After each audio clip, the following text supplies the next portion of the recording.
నంద్యాల ఉప ఎన్నికల బరిలో టీడీపీ మరియు వైసీపీ పార్టీలు తమ వ్యూహాలను అమలు చేస్తున్నాయి.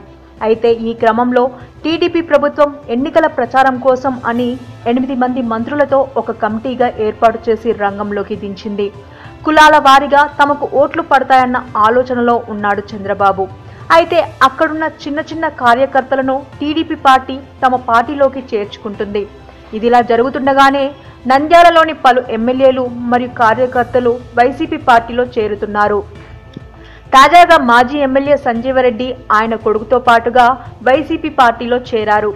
మాజీ ఎమ్మెల్యే కుమారుడు వెంకటరెడ్డితో పాటుగా నంద్యాలలో పేరొందిన ప్రముఖ న్యాయవాది శివశంకర్ రెడ్డి కూడా వైసీపీ పార్టీలో చేరారు. నంద్యాలలో టీడీపీ ప్రభుత్వం దిగజారి రాజకీయం చేస్తుందని ఆయన అన్నారు. అయితే చంద్రబాబు ఏ హుందాతనం లేకుండా కేవలం ఉప ఎన్నికల కోసం అని చాలా హీనంగా ప్రచారం చేస్తున్నాడని ఆయన మీడియా ముందు అన్నారు. ప్రచారం కోసం చేస్తున్న హడావిడిని అర్థం చేసుకోలేనంత అమాయకులు నంద్యాల ప్రజలు కారని వారు అభిప్రాయపడ్డారు.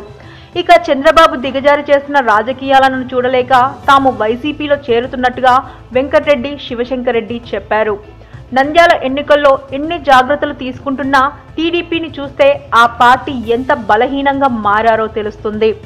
ఎట్టి పరిస్థితుల్లో కూడా నంద్యాల ఉప ఎన్నికల్లో తమ పట్టుని వీడకూడదన్న ఆలోచనతో టీడీపీ పదే పదే ప్రచారం కోసం పర్యటిస్తున్నారని తెలుస్తుంది. శిల్పా మోహన్ రెడ్డి వెంట వారు జగన్ నివాసంలో కలిసి పార్టీలో చేరి నంద్యాలలోని పరిస్థితిని వివరించారు.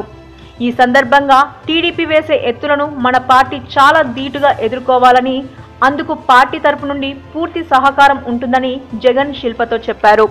సమావేశ తదనంతరం త్వరలోనే తాను నంద్యాలలో పర్యటిస్తానని జగన్ కార్యకర్తలతో చెప్పినట్టు సమాచారం. For more interesting updates, please subscribe to our channel.